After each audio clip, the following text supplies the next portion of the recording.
Season skies and public events have come to Stars Reach. I'm Controlled Chaos. In this video, I'm going to be going over the patch notes of this major update for the Stars Reach pre-alpha. Let's go ahead and get into it. First off, let's talk about seasons. They're doing this in two parts. The first part is in the game now, and what it adds in is the 4 seasons. So basically right now, a day cycle runs for about 8 minutes. You get 4 minutes of daytime, 4 minutes of nighttime, and then every 3 days it goes through a season change. And it can take about 24 minutes, but this is all for test purposes only so that we can see the seasons changing and find any bugs with how things change. And it's really sort of cool to see how this all works. And it's going to get adjusted later on to what it's normally supposed to be. But right now what they have in is they have spring, where the grass will start growing back and becoming a little bit greener. The foliage will start to appear and things like that. And when it hits summertime is when the grass is sort of really at its brightest and starting to go towards the brown near the later parts of summer, and the trees are still really green and full of leaves. And then fall is when it starts going back to that brown tan of the grass, and the trees start losing their leaves and, first of course changing colors and then losing their leaves and stuff like that. And then winter is when all of the trees are just barren and there's nothing on there, and you're seeing frost all across the ground and stuff like that. And it's really cool. Now, part 2 of seasons, what they're going to be adding is they're going to be adding water freezing over. So we'll have naturally made ice rinks for us to sort of slide around on, which honestly, the sliding physics of ice on this is really fun. But then they're also going to add in rain and snow into this. So when it's like springtime, fall time, you'll get the rain, maybe a little bit in the summer. And then in the winter, you'll get snow. And then also they state that different planets will have different seasons and temperature curves. So not all planets will get that winter effect and things like that. And not all of them will have trees that have foliage falling off of it, such as in the desert plant. You're not going to expect there to really be a snow season unless it's a major event thing. And also because there's a lot of cactus and stuff like that, the leaves don't fall off of it. They may bloom a bit, and you'll see a bit of that. You'll see the cactus bloom during the summer and then debloom when it hits fall, but that's about it. Then they're also going to be improving the foliage appearing and disappearing, because right now it's sort of a blink of the eye type of thing that this happens in.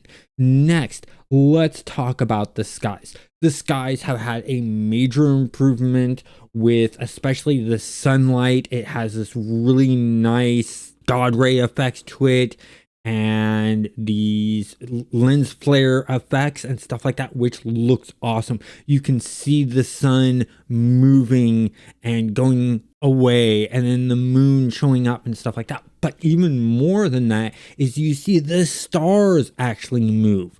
You see planets moving. You see the moon moving, and it's not one solid image. This is all layered on one another. So the stars will be moving at a different pace than one planet. Another planet's moving at a different pace, and planets will overlap each other, and one planet will conceal another planet.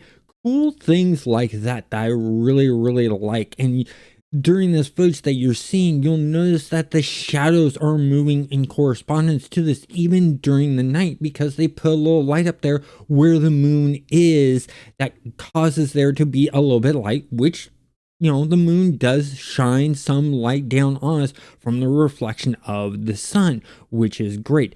The next thing, let's talk about the event stuff. The first event stuff I want to talk about is meteor storms. They have several different types of meteor storms. They have acid rain, which is, you'll see these little meteors dropping down that are green and hitting the ground. And if they hit you, they will actually do damage.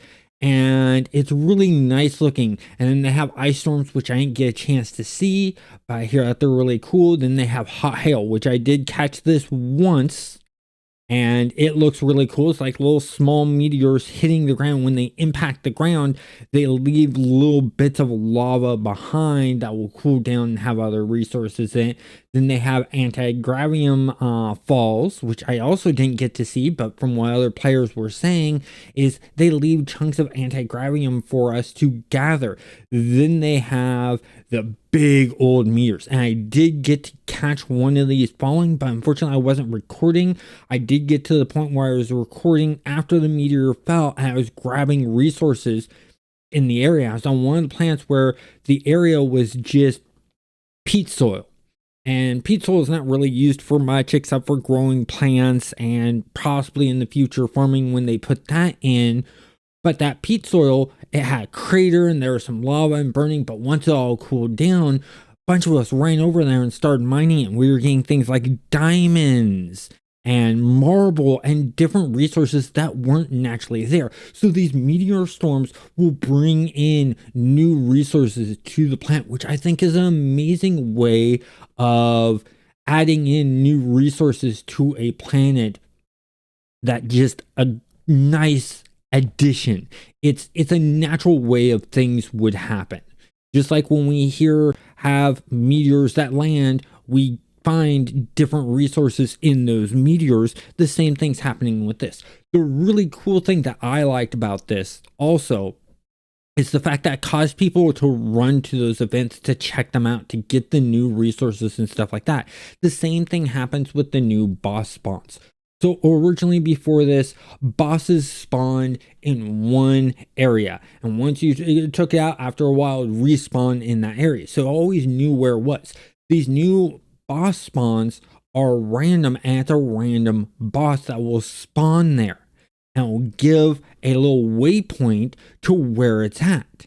A bunch of people will run there and will fight to take it out and cool things like this. And what this has really done is this really causes us to work together, because they've also beefed up the bosses for this type of stuff, and it makes it really fun. I even got taken out one, and one of the other players rezzed me, and another player went up and started healing me with their healing tool, which was really, really nice. And the developer, when I mentioned this, he immediately asked, did someone heal you up? And I said, yeah, someone's healing it. He's like, oh, great. People are now using the heal gun, because originally it wasn't being used that much. It was a very low percentage of people using the heal gun because there was no real point to it. With these boss spawns, there's now a point to it, and they're spawning in random areas. In fact, one of the areas that we had one spawn on was right at the area where you teleport into the world. So we really had to take that boss out,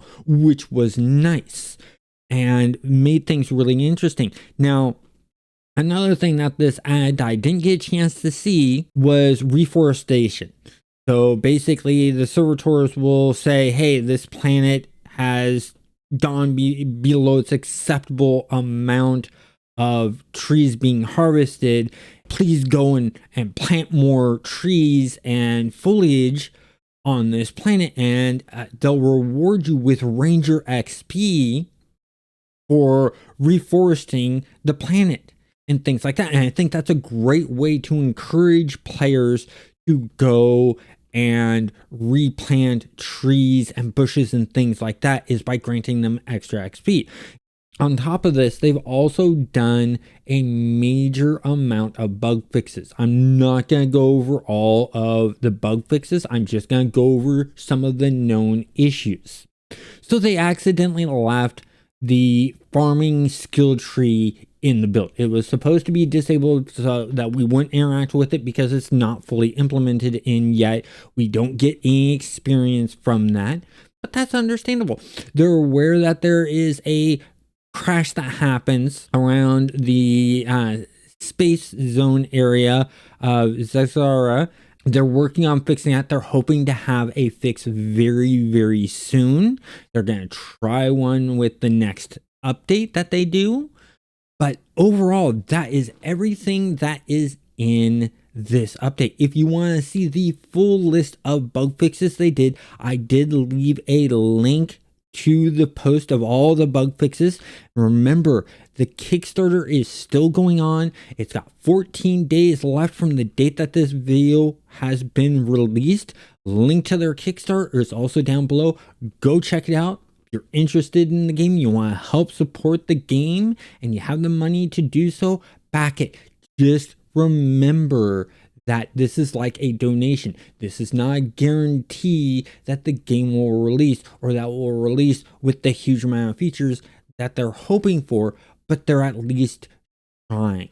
And also remember that this Kickstarter is not done with, oh, we have this idea for a game that we're going to try to build. No, they've already built a good chunk of the game. They still got a few some gameplay mechanics to get in there, but a lot of it is in there. And as a tester, I can tell you the gameplay they put in there is very fun. In fact, some of the gameplay stuff that they put in there, I normally don't like doing certain things in games, but in this game, I enjoy doing those things, such as mining. I hate harvesting mining in most games. In this one, it's one of my favorite things to do, and one of the things I'm going to focus on in this game. If you enjoyed this video, please hit that like button and subscribe if you're not subscribed, and have a great day.